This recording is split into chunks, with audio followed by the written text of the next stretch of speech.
Wow, Ethan, did you see the afterglow on my face? From what? That sounds weird. What are you talking about? You know what afterglow is? Yeah, but I usually associate it with inappropriate things. That's not what. No, afterglow is when Moses comes down from the mountain and his face is too bright, so he has to wear the veil. Okay. Over his face. There was a Calvary Chapel my friend went to that had afterglow services. They called them. Those are the best. It was. You know what I'm talking about? They would do like, I think it was Matt Carver told me about it. My cousin actually, said friend. Okay. But they would do like they would do their actual worship service, then they would go to like the 10 p.m. The afterglow. And I think it's where like it was expected that you would speak in tongues and stuff like that. Oh, okay. You're supposed to go crazy. No? Crazy. Go crazy, but not necessarily tongues. Like burn things. Tongues is a subset of crazy. Just rip your skin off. Sentimental and emotional. Okay. Anyway, afterglow. We just talked to Doug Wilson. Yeah, we just talked to Doug Wilson and we wanted to introduce it. That might be blasphemy. Sorry, that was just a joke. What? I said it might be blasphemy to say like. Did we talk to Doug Wilson? And then have afterglow. Oh. From talking to Doug Wilson? That's what I was trying to say. But really? Yeah, because it was interesting. We were going to have this interview, and it was one of the more controversial guests that I brought up. I was like, hey, we should talk to Doug Wilson. He's got a book out. He's got a beard. He smokes cigars sometimes. He lives in Idaho and has kind of like a compound. It's crazy, but it seems like something we like, that people would not like most people, but then also we'd like it. And you're like, well, Doug Wilson. It's like the most like you're like doing this with your colleague. Well, just to be clear. Okay. As the editor-in-chief, I see myself as kind of, I don't know if I'm the captain. The face of the Babylon. No. Yes. I don't know if I'm the captain. You saw the New York Times article. But I might be like leather jacket. I might be like the admiral, like looking at all the ships and being like, you guys are going the wrong way. Right. No, it's like a shepherd maybe. Like Ethan strays off. Am I the one sheep? I have to go pull him out and stray off into some horribly violent bear joke. So unfortunately, I have to be worried about like perception, and I have to think about how things will look when they're up on the site. So I'm thinking, okay, I'll interview Doug Wilson. And people have this weird assumption that if you interview somebody, you're endorsing. And we've always wanted our podcast to be kind of like, we talk to people that, and they're like, oh, that's interesting. It's also probably like, if we interview somebody who clearly doesn't agree with us, like an atheist or something, then people kind of get it. But if they're kind of closer in views, then you start to go, oh, they're on that guy's team, huh? Yeah, that's probably very true. But I enjoyed the interview. What was your thoughts after you interviewed Doug Wilson, before and after? Well, I was just mostly disappointed in the technical issues that we had really bad technical. We should warn people, a lot of the time he was talking, we couldn't actually hear him. So if we're making weird faces, it was a really bad Skype connection. But he recorded his end, so you won't be able to tell there's bad connection issues, hopefully.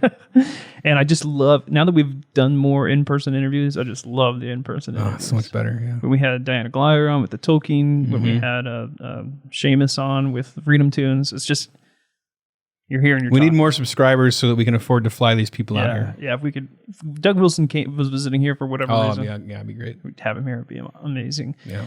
He's actually very, I think when he's preaching, he goes up to the pulpit and, he puts on this persona. And then I think when he's engaging secular culture, he sees himself as the standard bearer that has to go and fight. And because there's so many squishy pastors and stuff, he sees himself as this guy who has to be more. Yeah, like they fear controversy, and I don't think he embraces it for the sake of it. Some might argue he does, but he is definitely, I think he almost feels like he needs to be the one taking some bold steps because no one else will. Yeah. At least I think that's how he sees himself. Yeah, and I think I'm kind of split on it. Like on the one hand, There's danger in that. On the one hand, I think you can go too far, and it's probably not Doug Wilson as it is so much as some of the people who follow Doug Wilson that end up like, oh, he's doing the cultural engagement thing, boom, and they go out there and belly flop into the culture wars or whatever. And not we get those, right? You see the comments, and it's like we got their belly floppers. Yeah. They're like, yeah. They act like they're agreeing with you, and you're like, yeah, man, racism. No, that's not what the joke's about at all. Right. Yeah, you're always going to attract like the extremes, and so I think that you see that sometimes with Doug Wilson, but that's true of anybody. So, but maybe just because he's that kind of magnetic, Magnanimous. Ethan's usually the one who does it. Magnetic How personality. dare you? Incestuous personality.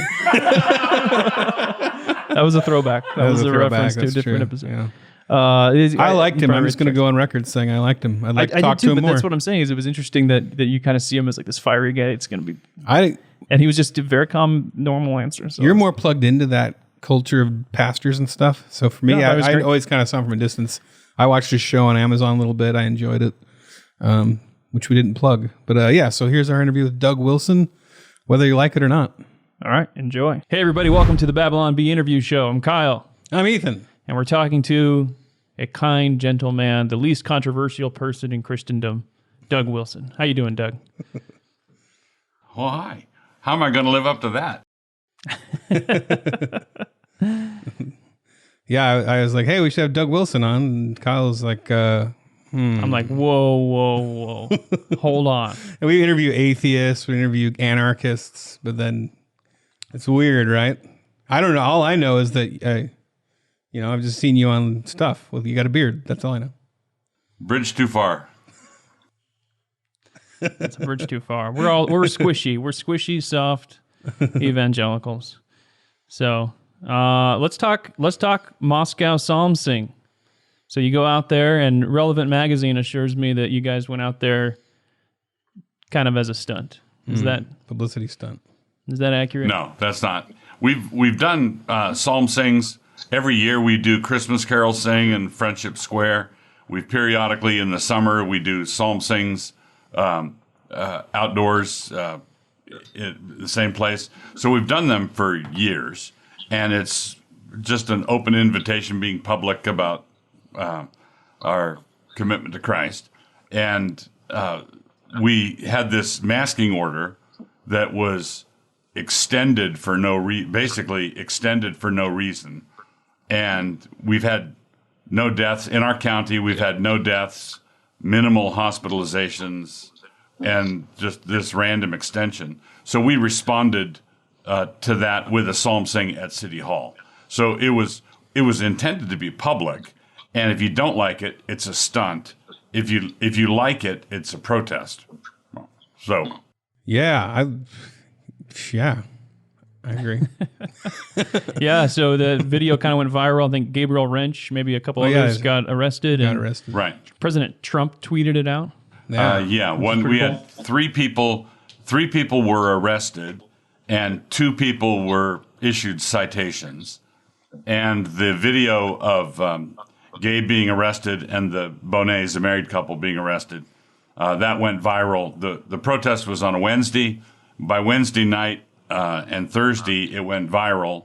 It wound up with the president retweeting it, which is I'll tell you frankly, that's the first time that's ever happened to any of our psalm sings. Arrests or citations or retweets from the president. Yeah, viral is right. Is it normal to do it in front of City Hall, or is that unique? No, it was about a block or 2 away from where we normally do it. No, we normally this Friendship Square is the central square in Moscow, and the City Hall is about 2 blocks away. So we just moved over slightly, and so we were responding to the mandatory masking orders that the city council had placed on the whole city unnecessarily. Right. So we did it at City Hall. Right. So yeah, it was purposeful. Yeah, we're going right in front of City Hall, making a it was statement. Purposeful, intentional, and we wanted it to be seen, but we were doing it out in public because we wanted them to see us. We had about 300 people there, and if we said, now we want this to go national, to go viral, if someone had said to me, hey, would you make this go national? Would you get get Gabe Wrench on Laura Ingraham and all that? I'd say, I don't think we have that kind of clout. I don't think we can pull that off. And then the mayor of Moscow said, here, hold my beer, Yeah, I've been to Moscow, Idaho, and to be able to make national news from there is pretty impressive. It's pretty impressive. So, but the stunt part of it, or the circus atmosphere of it, that was not done by us. That was done by the police department being forced into doing something they didn't want to do by our city officials. So the circus atmosphere was not our doing. We were just doing what we normally do when we have a psalm sing. The circus was provided by others. Yeah, so you didn't charge right up to the gates and be like, "Arrest me!" It was Right. like, We were just what we were doing is singing, and we were singing not 6 feet apart and without masks on. But what we were doing was singing. The federal building is another block in another direction, and if we had gone over there and thrown Molotov cocktails at it, I think that a lot of people would be prepared to defend us. All right, that's not a stunt. That's a protest. Mm-hmm. It's when you start singing psalms that it's a stunt. Right. Right. Yeah, so you guys are constantly making waves there in Moscow. There's the college, the Canon Press, the publisher, the church. Yeah, thanks for publishing my book, by the way. Yeah. You're welcome. We Thanks for writing. never met. Yeah, thanks. I want to come up there. It seems like you guys have quite a, I mean, I don't want to use the word cult, but it seems like an awesome version of a cult, like a bunch of guys with beards and a cult that Bibles. Yeah, we're a cult and they're all that matured. talking and smoking cigars. What's it like? Paint the picture for me of the Doug complex up there. Well, I smoke the occasional cigar. I'm not deep into cigardom, but it's a lot of people. It's a truly functional Christian community here that the Lord's blessed us with. A lot of people doing a lot of things, and the thing that we're accused of is me running everything or me owning everything, which I don't. If I owned everything, then I'd be driving a better truck. Well, plus you've written like 90 books. How do you have time to do all that? You're just probably in a closet writing all the time. Yeah, with my hair on fire. What is the Fight, Laugh, Feast network? That is something that grew out of something my colleague Toby Sumter and Gabe Wrench and David Shannon have done that with their Cross Politic show, and that has grown. It's grown up. They just had their first national conference in Tennessee, Franklin, Tennessee, a few weeks ago. It was great, and they're building a network of like-minded individuals. But that's something that started here as well. I like it. Sounds like the male answer to like the Lifetime Network or something. The girls have the girl wash your face thing. Yeah, girls wash your face. They can go wash their faces. We'll fight, laugh, and feast. Yeah. Yeah, boy, grow like hair on your Vikings. face. Like it's like the Viking devotional, or I don't know. I'm just reacting. So a lot of churches in this time are kind of like not meeting, hunkering down, not really engaging. There's this aversion to pastors being political, on any level, whether it's talking about the candidate they like or like just talking, encouraging Christians to be culturally active. But your church kind of does the opposite of that. You're politically and culturally active. What do you think it is that causes so many of these churches to kind of shy away from engagement? Well, I think one of the reasons they shy away from it is because it gets you in trouble. People call you all kinds of names. They circulate falsehoods about you. They come. Basically, when you start engaging, at some point the enemy starts to shoot back, and a lot of people just don't want that. They would like their church to be a religion club that meets on Sundays with attendance high enough to be able to pay the bills and pay the staff, keep the lights on. But they're not thinking in terms of the Great Commission at all. They're not thinking in terms of discipling the nations or teaching them to obey all that Christ commanded. And so engagement is risky. And I think a lot of people would prefer to stay out of it for that reason. There are others who are cautious or wary about political engagement because they've not distinguished political engagement, which I think is inescapable on the part of the church, and partisan engagement, which the church should avoid.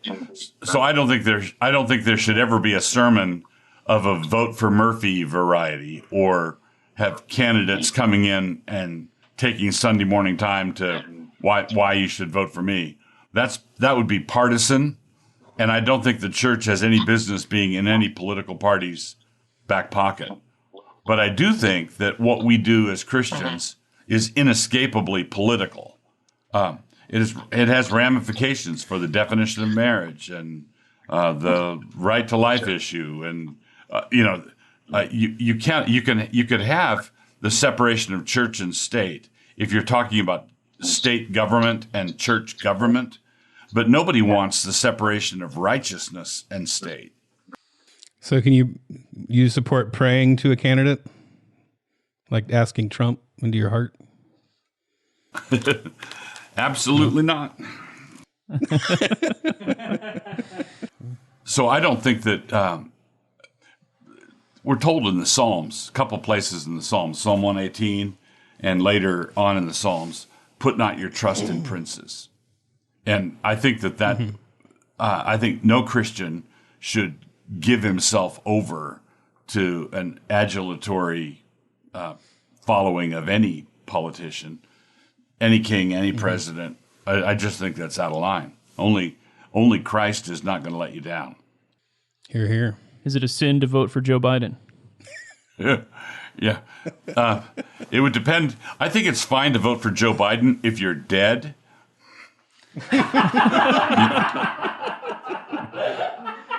Spiritually or physically? No, physically dead. If you're physically dead, if you're dead and deep, you've been buried, and people vote for Biden on your behalf, which is going to be happening quite a bit. A lot of dead people are going to be voting this time around. I don't think that's a sin at all. I'm going to have to check that against Facebook's election guide section, whatever it's called, voter information, official section, and see what they say. Feel free to do it if you're dead. All right. So as what's the word for reporters that are really good at being a reporter? Intrepid reporter. I, did some research on you by Wikipediaing you while you were talking. Good. And it said the most controversial work in your whole thing you've ever done is about this thing. Wait. Okay. Can you guess what your... Yeah, can you guess what it is? Yeah, I think I could. Do you want to give... So somebody's like, hey, Babylon Bee's interviewing this guy with a beard, Doug Wilson. We should let him look him up. What the heck? What's this? Yeah.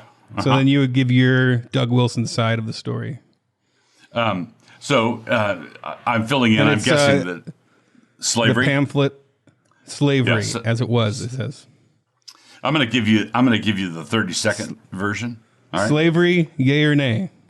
Okay. So slavery as an institution was overthrown by the gospel and good riddance. So Amen. William Wilberforce, who helped to outlaw the slave trade in the British Empire, I regard as one of the great heroes of the faith. So Amen. As far as the elimination of slavery as an institution, that is something to be celebrated, and we should honor the people who were involved in doing that the way the gospel requires us to do it.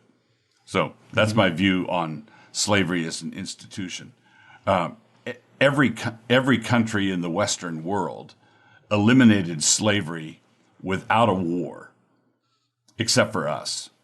We eliminated it with a war in which we killed 600,000 people. And we still haven't recovered from the way we got rid of slavery. We're still dealing with it, and we're dealing with it because we attacked an evil in a revolutionary way instead of the way the New Testament requires us to attack it, which would be a reformational way. Okay. So if someone says that Doug Wilson is an apologist for slavery, that I think slavery is a good, like food, air, and sunshine, I just simply deny it and say that people ought to stop lying. The issue is how you deal with a corrupt or a fallen institution like slavery when you inherit it, when you find yourself with it. So that many people don't realize that the New Testament is filled with instructions to Christian masters and Christian slaves. Philemon, Onesimus, in the book of Ephesians, in the First Timothy, the Bible has explicit instructions on how we're supposed to deal with this institution that is capable of monstrous abuses. And the way we dealt with it was, here in America, was not that way.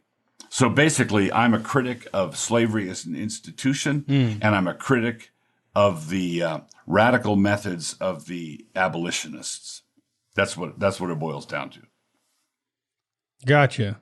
So basically, like, I mean, back in Bible times, I mean, it's like, slavery was like almost like to some extent, is so much more common, and there's biblical rules as to how to handle that in a moral way, where you're not owning a human being, but they're working for you, all the way down to how corrupt it became in the times of America. Right. Correct. Right. Okay. And what you want to do is you want to sow the seeds of the institution's overthrow without everybody hating each other for 200 years after the fact. So when Onesimus stole something apparently from Philemon was a friend of Paul's. Onesimus runs off. Paul meets Onesimus and leads him to the Lord, apparently, and then returns him to Philemon with a strong encouragement and broad hints for Philemon to release him to go back and serve Paul. He does it peacefully. He does it peaceably. And that's what I'm talking about. So, and when I first wrote that booklet that you brought up, Southern Slavery as It Was, the reason for that was Operation Rescue was going on at the time, and there were some extreme elements in the pro-life movement, Paul Hill being one of them, who wanted to be the next John Brown. He wanted to ignite a civil war, and Paul Hill had been a seminary classmate of Steve Wilkins, who co-wrote that book with me, and booklet with me. And he was in our circles. He read our magazine, Credenda Agenda. Paul Hill did. A friend of mine was a pastor of a church that excommunicated him before he shot the abortionist. So we were dealing with elements in the pro-life movement that wanted to ignite an actual shooting war. And so we doubled down on, look, we have to deal with these social evils the way the New Testament tells us to deal with these social evils. And so we went back to slavery as a test case. Oh, so you're making an argument for people not to like shoot up abortion clinics, and then Correct. You got in trouble for it. Right, exactly. And the thing that's astonishing is if someone says, how dare you think that we should eliminate slavery peaceably? And I would turn it around. So you think that we should eliminate abortion violently? And all of a sudden they'll back away, Mic drop. Start climbing down, and well, wait, look, be consistent. Paul Hill was consistent. He supported a violent overthrow of slavery in the Civil War, and he supported a violent overthrow of abortion by means of shooting abortionists or bombing clinics.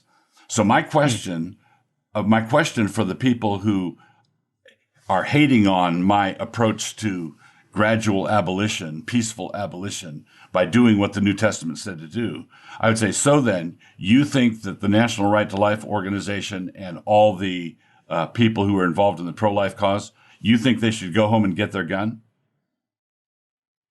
And if they're silent at that point, then they've exposed their radical, I would say, hypocrisy. Because the slaughter of the unborn is a worse travesty than American slavery was. We've murdered more blacks under the abortion regime than were ever killed in the slavery regime. What we're doing is worse. So, should we attack it violently or not? Am I Made supposed your to answer? I have thoughts. No. So it's the year 2020, crazy year, and you're still a postmillennialist.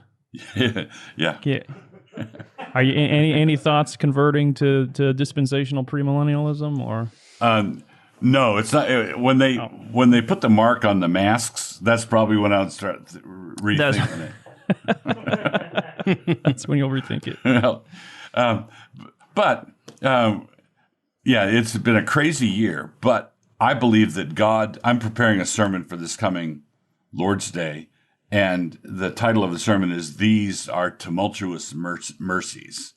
I think that we are living in a tumultuous time, but I believe it's a very, very merciful time. It says at the end of Hebrews 12 that God shakes those things that can be shaken so that what cannot be shaken may remain. And then it says we believers are receiving a kingdom that cannot be shaken. So when God shakes everything, and higher ed is rocked, and the medical establishment is rocked, and the airline industry is rocked, and everything is shaking, well, that's not where our trust is anyway. All right? We are Christians. We follow Christ. And when God shakes everything up, it's for our good. So I think that we should be confident and cheerful, and I think we should have this disposition. I have it within this postmillennial framework, but I've not seen anything that has made me want to rethink that, because in the long run, stupidity never works. That's a good quote. Put that on the quote, guys. Put that on the front of the interview. Stupidity never works.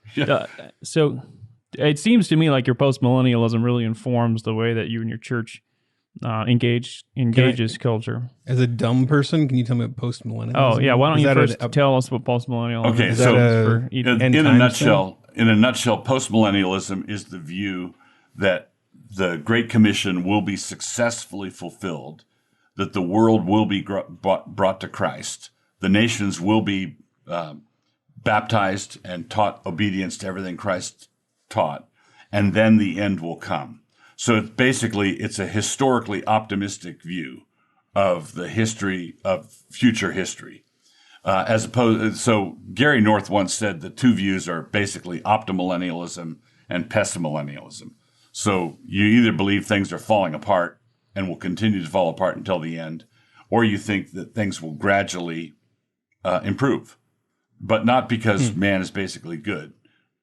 It's only because of the gospel. Okay, I got it. That was for the dumb people, not me. I feel bad for dumb people listening. Then my smart question was that was a dumb question. The smart question is how does your postmillennialism influence the way that you and your church engage culture? We're a satire site, Kyle. I got to stop being so serious. Okay, so you've written like almost 100 books. Wait, was I really asking that question? Oh, you're done? No, I was asking the question. Oh, I thought you already asked it. No, you never answered. Oh, okay. I'm We're happy running to, time. I'm happy. I got more to questions. answer. You were late. So if you aim at nothing, you hit it. If you aim at nothing, you're going to hit it. If I believe that the earth will be as full of the knowledge of the Lord as the waters cover the sea, and I believe that is going to be true of Idaho and true of Moscow, then the things we're doing right now will make a big difference 200 years from now. So I believe that we need to be getting to work. We need to be focused on the future. If you believe that everything is going to hell in a handbasket, and nobody and everybody's going to be helicoptered out of here within the next 20 years, you don't have a basis for building anything to last for 200 years. Good point. Interesting. Never thought of that. Can I ask my question now? Now you can ask your question. Okay, so you've written almost 100 books. You're crazy. You're just writing books left and right. So at some point, you had your giant pile of ideas, and then you're like, oh man, look at all these sticky notes I've gone through. And you get to one, you're like, it says sex robot on it. And you're like, all right, guess I'm writing this sex robot book. So what was the impetus of that one? How did that happen? You got a new book. What were you thinking? What was I thinking? So I like to tell people that I write books to make the little voices in my head go away, and it's not working. This Ride Sally Ride book came out of a conversation with a friend here in Moscow, His name is Darren Doan. He was the he's the one who did the Collision movie that I made with Christopher Hitchens. And Darren Doan was saying, he was just thinking out loud, saying that we need a film or some sort of visual portrayal of a Phineas moment when in the Old Testament, when when Phineas ran the couple through that were sinning in a high-handed way in front of everybody, or in the face of Moses and the people. He was saying we need a Phineas moment that would be a catalyst like that, and we would do it in the modern world. We'd do it through film or some sort of story like that.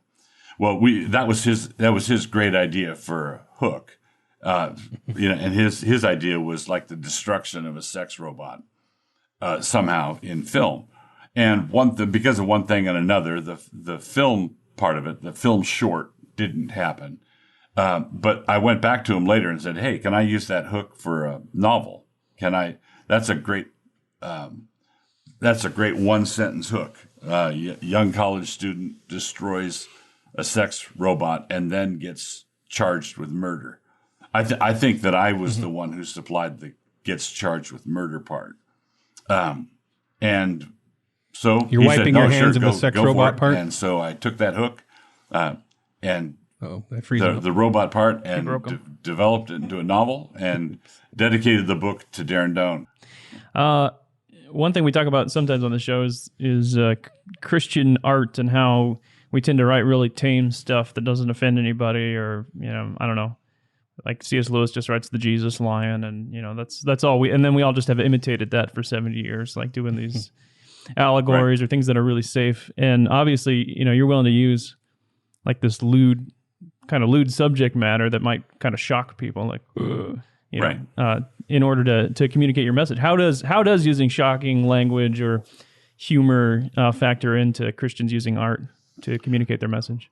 Well, honestly, I think that if I'd written this book 30 years ago, it really would have shocked the Christians. And I think I really would have run a good chance of getting run out of town, right? But the response to this novel, I was braced for a negative blowback from a lot of Christians. And we did get it from some Twitter trolls and people like that who said it was pornographic, which it isn't. And, there was the predictable response from trolls. But from Christians who've actually read the book, I've gotten far less negative feedback from them than I was actually anticipating. And I think it's because of the year in which it released.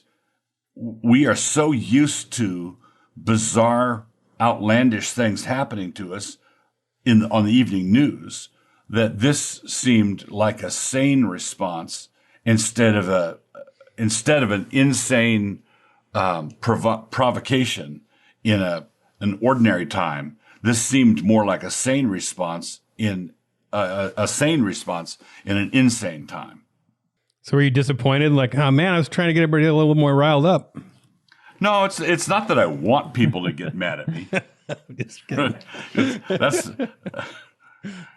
I'm not angling for personal abuse or anything like that. I really want to instruct and teach and get people to see connections. And one of the comments or one of the criticisms that has been repeated to me more than once is this novel set, let's say, 20 years in the future. And people are saying, "What do you mean 20 years? It seems like more like 2 months in the future." This seems like now. It doesn't seem like it's that much in the future. Well, we're running out of time here. Let's go to our subscriber portion. What? Can we? We even have time for it? Let's do it. Let's go to our subscriber portion. Okay. The book is called Ride, Sally, Ride. Where can people get it? They can get it from Canon Press, get it from Amazon. They can get it fine stores everywhere. No, probably not fine stores everywhere, but Sears catalog. Yeah.